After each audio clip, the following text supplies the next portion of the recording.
tarde, mulheres! Tô tão animada de poder estar aqui. Uma salva de palmas para as mulheres incríveis que cantaram agora. Muito linda a canção. E um ótimo tema também, né? Bom, bem-vindas, como muitas daqui falaram, boas-vindas à nossa conferência Revestidas. Eu tô tampando. Revestidas. Para quem não sabe, a gente se baseou nosso tema em um filme. E eu queria perguntar aqui, quem assistiu O Diabo Veste Prada 2? Bastante. Quem aqui assistiu um? A maioria, pronto. Então, vocês já vão estar situadas. Por quê? Porque, realmente, é um filme que marcou uma década, né?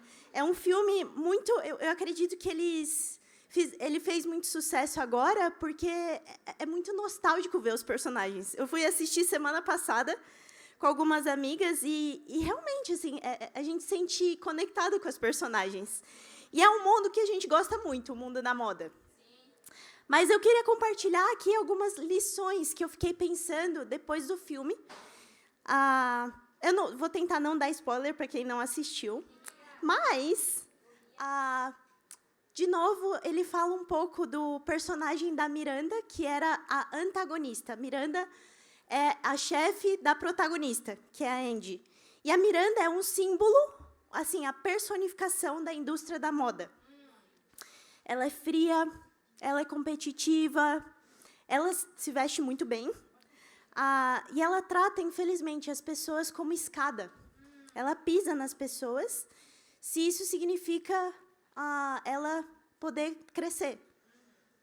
E é interessante, porque parte do que aconteceu nesse filme é que ela se tornou vítima do próprio sistema que ela defende. Ela se tornou ultrapassada, porque ela estava envelhecendo. Ela estava sendo descartada pela própria indústria, né, pela própria revista que ela defendeu por anos.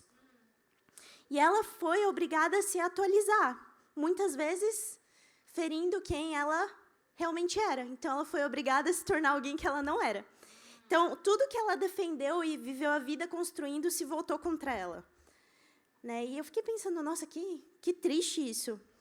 Mas tem outros personagens no filme, como o personagem do Nigel, que é um trabalhador lá, ou da própria Andy, que são exemplos de pessoas que podem amar o que fazem, eles amam o mundo da moda, mas eles fazem isso sem corromper os seus valores. Né? E eu achei isso bem interessante também. Se você gosta de moda ou roupas, eu imagino que você também não deixou de reparar nos looks do filme. E a gente ama se arrumar, né? Então, cada uma que passou aqui falou, né? Cada uma aqui está maravilhosa e realmente devo concordar. E algo que me animou bastante de ver as mulheres aqui são os looks também. Todas realmente se produziram muito bem. E, assim, isso não... Quem aqui gosta de se arrumar? Só para saber. A maioria. E olha só, né? Isso não se restringe só para essa sala. A indústria da moda, ela tem dobrado de tamanho dos últimos 15 anos. Então, a produção de roupas duplicou nos últimos 15 anos, para cerca de 100 bilhões de peças por ano. Imagina isso. 15 anos atrás foi quando, mais ou menos, a época do primeiro filme. E, desde então, o mundo mudou muito, cresceu muito. E o ponto é que, mesmo no filme, um ambiente competitivo e tóxico, como é retratado, muitas pessoas passaram a buscar algo além de roupas. Muitas têm buscado roupas, como a gente vê só nesse dado, mas é muito comum agora a gente ver mulheres buscando mais do que roupas, buscando algo mais profundo e mais genuíno. E isso é retratado mesmo no filme. E aqui a gente vê que a gente pode decidir se revestir mais do que com roupas. E é sobre isso que a gente vai falar hoje. Por isso que é o tema Revestidas. Então, vamos lá para Gênesis 1, lá no começo da Bíblia. A gente vai ver um estudo bíblico da primeira mulher revestida. Então, vamos lá para Gênesis 1, 27.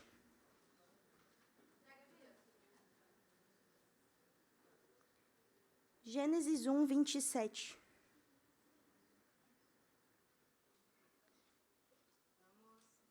Que fala assim: criou Deus o homem à sua imagem. A imagem de Deus o criou.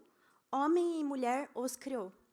Então, aqui a gente vê o começo da criação de Deus, que foi Deus criando o homem e mulher, mas ele fez algo especial nessa parte da criação. Ele colocou a imagem dele em nós. Então, desde o começo da Bíblia, mulheres, a gente vê que Deus nos criou para sermos revestidas dele. Esse é o propósito da humanidade, ser revestidas de Deus. E a gente vai ver o primeiro exemplo que ele fez. A primeira mulher criada e revestida por Deus, que foi Eva. Então, vamos lá para Gênesis 3, versículo 1. Estão comigo? Vamos lá, Gênesis 3, versículo 1. Eu preciso de vocês aqui presentes, seguindo animadas, porque estamos aqui para ser revestidas, amém? Então, vamos lá. Gênesis 3, versículo 1. Diz assim: ora, a serpente era o mais astuto de todos os animais selvagens que o Senhor Deus tinha feito. E ela perguntou à mulher: foi isso mesmo que Deus disse? Não comam de nenhum fruto das árvores do jardim? Respondeu a mulher à serpente: podemos comer do fruto das árvores do jardim, mas Deus disse: não comam do fruto da árvore que está no meio do jardim, nem toquem nele, do contrário, vocês morrerão. Disse a serpente à mulher: certamente não morrerão. Deus sabe que no dia em que dele comerem, seus olhos se abrirão, e vocês, como Deus, serão conhecedores do bem e do mal. Quando a mulher viu que a árvore parecia agradável ao paladar, era atraente aos olhos, e além disso, desejável para dela se obter discernimento, tomou do seu fruto, comeu e deu ao seu marido, que comeu também.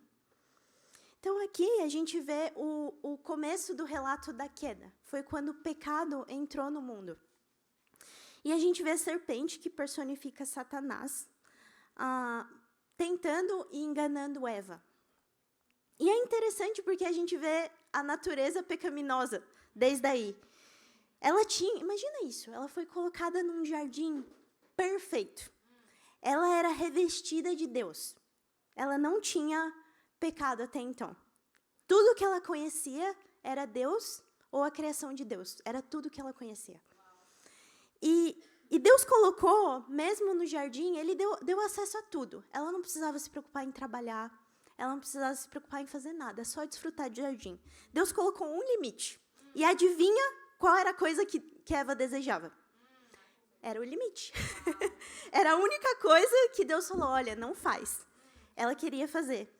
E isso é assim até hoje, não é, mulheres? Quando a gente quer... E é interessante, porque quando a gente quer nos satisfazer de algo que não é Deus, que no caso era tudo que ela tinha, nunca vai ser o suficiente. Nunca vai ser o suficiente. Por quê, mulheres? Ela tinha, de todas as mulheres que passaram na humanidade, ela era a que menos tinha o que reclamar. Ela estava praticamente no paraíso. Ela tinha tudo que Deus podia oferecer. E mesmo assim, ela não estava satisfeita. E ela não estava satisfeita porque isso era culpa da criação, tinha alguma coisa de errado ali. Porque o alvo dela de satisfação não era Deus.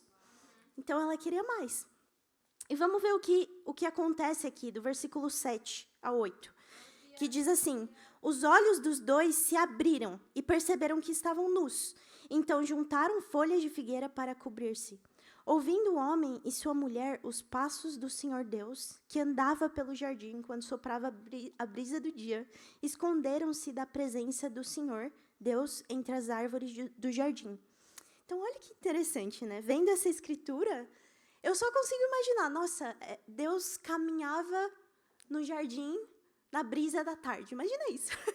Imagina Deus mesmo caminhando aqui na brisa dessa tarde. Olha que perfeito que era o cenário. E a primeira coisa que ela fez quando ela pecou, quando ela desobedeceu diretamente a Deus, foi ela percebeu que ela estava nua. Então, isso não tinha acontecido antes, porque eles viviam sem vergonha, como disse. Então, a primeira coisa que entrou depois do pecado foi a vergonha. Ela sentiu vergonha. E ainda que era algo tolo, ela se escondeu de Deus. Primeira coisa, ela pecou e queria cobrir-se e esconder de Deus. Então, ela procurou o que cobrir e procurou como se esconder. Quando a gente se reveste de coisas que não vêm de Deus, a verdade é que a gente só está tentando se esconder.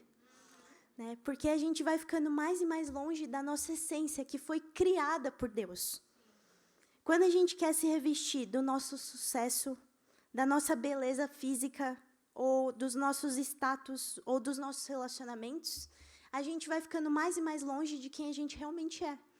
Então, querendo ou não, isso faz a gente se esconder. É se esconder de Deus. É esconder a nossa verdadeira essência. E eu percebo isso porque muitas vezes eu fiz isso, né? Eu colocava carreira, desempenho, relacionamentos, minha família como parte da minha identidade. E eu me agarrava a isso firmemente, por quê?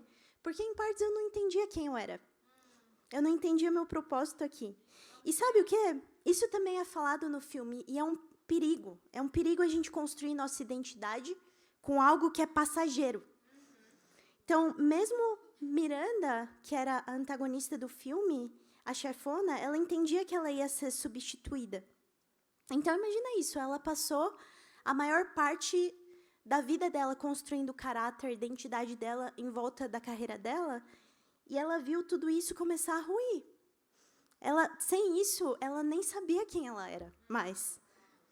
E vamos combinar, mulheres, não é isso que cada uma quer ser. A gente não quer ser definida ou ser reduzida a uma carreira. Verdade. Ou a um status, ou a um relacionamento em específico. Verdade. Não é mesmo? E se a gente olha, o que acontece depois, né? No versículo 9. Mas o Senhor, Deus, chamou o homem, perguntando, onde está você? E ele respondeu, ouvi seus passos no jardim, fiquei com medo porque estava nu. Por isso me escondi. É curioso porque Deus... Bom, ele estava no jardim e ele era Deus. Eu imagino que ele sabia onde Adão e Eva estavam. Mas, mesmo assim, ele deu a oportunidade para Adão e para Eva responder essa pergunta. Onde você está? E essa pergunta que eu queria fazer para vocês, mulheres. Onde você está? Qual o seu maior foco hoje? O que você tem dado poder para se revestir, para se apegar como sua identidade? E por trás do que você tem se escondido? Passamos por... Eu fiquei pensando, ultimamente, eu tenho pensado muito nos diversos papéis que Deus nos dá também, que é um privilégio, é um presente que Deus dá. Por exemplo, como universitárias, muitas vezes eu relembrando... Bom, eu não sou mais universitária, né? Eu me formei faz um tempinho. Obrigada. Obrigada, é possível. É possível, universitárias. E eu percebo assim, nossa, é um presente de Deus essa época. É ótimo ser universitária, a gente tem muitas menos preocupações, ainda que não pareça, né? Eu senti às vezes que meu mundo ia acabar como universitária, e que aquilo nunca ia passar. Mas a vibe universitária, muitas vezes, era... Tipo assim, a desculpa que eu dava para mim mesma era... Nossa, eu sou jovem, eu posso cometer erros. Agora é a hora de cometer erros. Agora é a hora que eu posso fazer... Eu estou livre para fazer o que eu quiser. Porque, sabe o quê? Eu sou jovem. Sou inconsequente. Alguma universitária aqui, aliás? Gente, pode levantar a mão. Não fiquem com vergonha. Tem mais universitárias aí. Gente... É incrível ser universitária, mas não se escondam por trás dos seus papéis. Como solteira ou profissional, muitas vezes, a gente fica tão focada na nossa carreira que nossa, eu preciso aproveitar agora para construir meu futuro. Eu não vou ter mais todo esse tempo. Eu preciso aproveitar agora. E sabe o que? Muitas vezes, é um pensamento que leva a gente a empurrar com a barriga nosso relacionamento com Deus. Como casadas, nossa, Deus me deu um presente que é casar. Então, eu tenho que focar no meu casamento.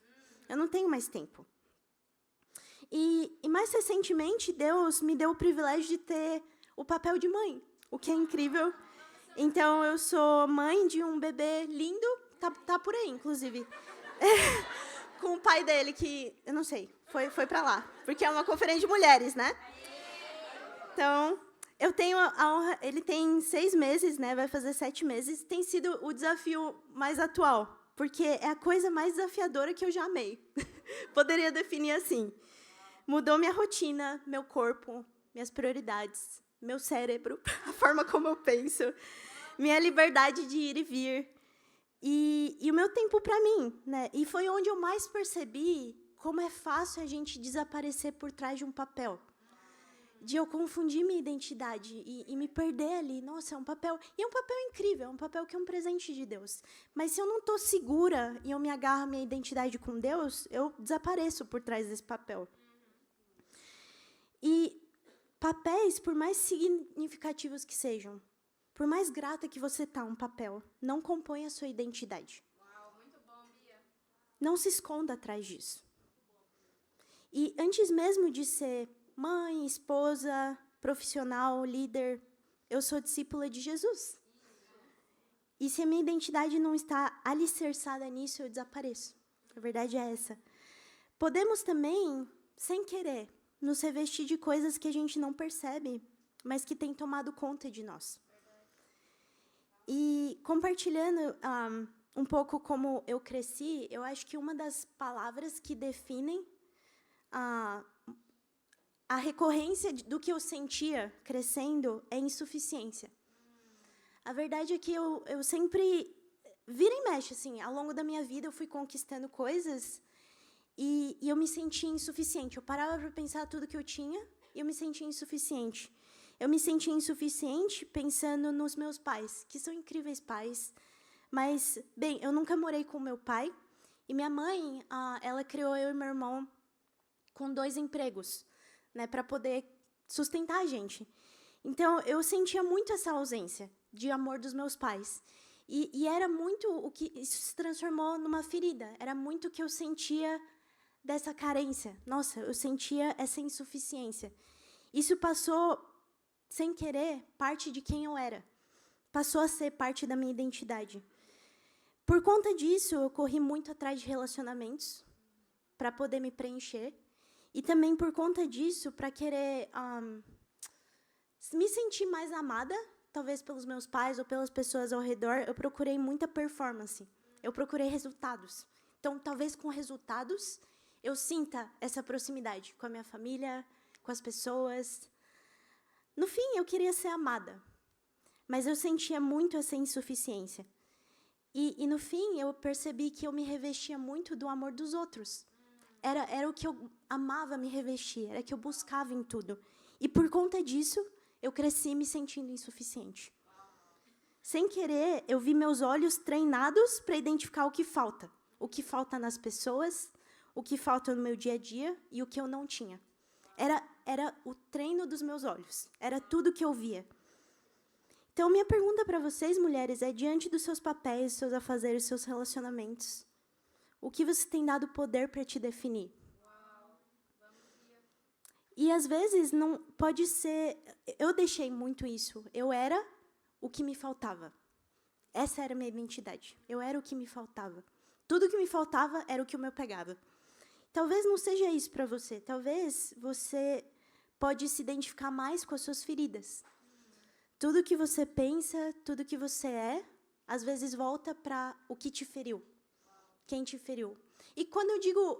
Às vezes a gente não declara isso verbalmente. Eu sou as minhas feridas. Mas é tudo que você pensa, é tudo que você sente, é o que volta no seu coração, dia após dia. Ou talvez o seu passado. Tem muitas que, às vezes, podem se identificar e pensar, ter esse rótulo: eu sou o meu passado, porque é onde você vive, é onde você acha que você passou os seus melhores ou piores dias, e é onde você se apega. Então, de novo, o que você tem dado poder para te definir? Vamos seguir a história de Eva com essa pergunta também. Em Gênesis 3, versículo 20, o que aconteceu quando ela se definiu da forma como ela se definiu? Deus criou ela, de novo, para ser revestida de Deus. Ela procurou a própria definição. Ela não estava satisfeita com essa. Então, no versículo 20, a Bíblia fala: Gênesis 3, versículo 20. Adão deu à sua mulher o nome de Eva, pois ela seria a mãe de toda a humanidade. O Senhor Deus fez roupas de pele e com elas vestiu Adão e a sua mulher. De novo, ela não estava satisfeita de ser revestida de Deus, ela escolheu ser revestida do pecado dela. E por conta disso, o que isso custou? Aqui, eu li várias vezes o relato da criação, eu acredito que talvez não é a primeira vez que você esteja ouvindo, mas teve algo que eu nunca percebi, que Deus fez uma roupa de pele. Olha isso, Deus fez uma roupa de pele para Adão e Eva. E não era assim uma questão de moda, gente.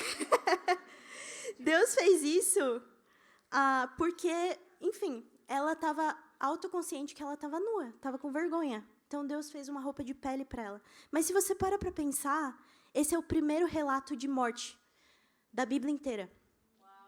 Porque essa pele veio de algum lugar.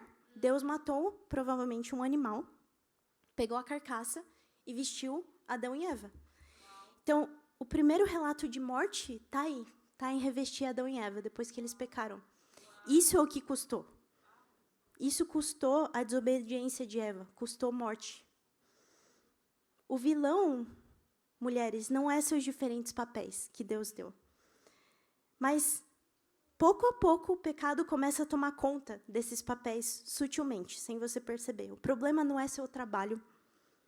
É incrível ter um trabalho, mas a avareza que se esconde por trás dele.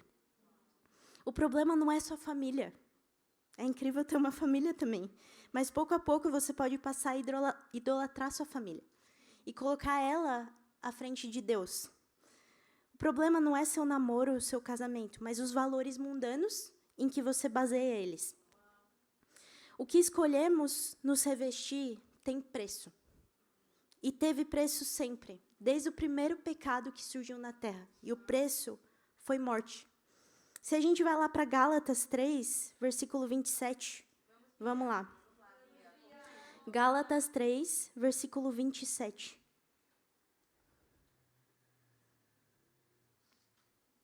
Se vocês pensam, ok, o que Deus quer que nos revistamos, uma vez que a gente pecou? Se a gente olha para Gálatas 3, vamos ler a partir do 26, que diz assim: todos vocês são filhos de Deus mediante a fé em Cristo Jesus, pois os que em Cristo foram batizados, de Cristo se revestiram. Aqui a gente vê um paralelo, né? Antes, com Eva, Deus fez meramente um casaco de pele, uma roupa de pele. Ele matou um animal que não tinha culpa, que era inocente, e revestiu Eva. No caso do Novo Testamento, o que a Bíblia chama a gente a fazer? A fé em Jesus Cristo, mas Ele quer que a gente se revista de Cristo. O preço ainda é a morte, mas morte do único ser humano perfeito que passou nessa terra, que foi Jesus. Ele quer dar para você essa roupa de pele, que é muito mais do que uma roupa de pele. Ele quer te revestir de Jesus. Mas qual é o ponto, mulheres? Isso teve o preço, e é o preço da morte de Jesus. E é isso que a gente prega, é isso que a gente vive. A verdade é que o preço é o próprio sangue do Filho dele. E o que acontece quando a gente deixa Deus te revestir? Você põe o seu valor em coisas eternas. Então, voltando para o meu exemplo, não terminou assim. Graças a Deus, eu não vivo me sentindo mais insuficiente. Amém? Eu estudei a Bíblia, me tornei uma discípula, me batizei há 13 anos atrás. E aí eu entendi o que realmente me completava. A verdade é que o sentimento de insuficiência tinha um tamanho, que era o tamanho de Deus. Era só isso. Era a única coisa que cumpria essa lacuna. E eu estava certa em uma coisa. E é o sentimento, o desejo de ser amada. Isso é algo que Deus criou na gente. Deus criou a gente com esse anseio pela eternidade e por sermos amadas. Mas o ponto é, onde a gente vai buscar essas coisas? E a verdade é que tudo isso tem o tamanho de Deus. Deixar Deus determinar a minha identidade foi como me reencontrar. Foi parar de me esconder. E na Bíblia, ele te dá vários nomes, não só um. Ele te dá o nome de filha, de princesa, de tesouro pessoal. Você é vista, você é amada, você é escolhida. Você pode até escolher o nome que você quer. Ele tem vários nomes para você. Por isso que quando você reencontra a Deus, na palavra dele, você se reencontra. Porque você deixa Deus ditar, Deus que te criou, para ser revestida dele, ditar quem você é. Amém? E vamos lá, terminar na nossa escritura tema, que é Colossenses 3, versículo 12.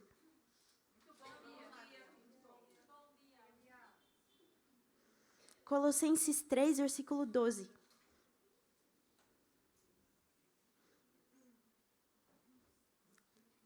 Que fala assim: portanto, como povo escolhido de Deus, santo e amado, revistam-se de profunda compaixão, bondade, humildade, mansidão e paciência. Poderoso, me lembrou o quebra-gelo. É a nossa roupa, né? Paciência, mansidão, humildade, gente. Tão lindas essas palavras, mas tão difícil, né?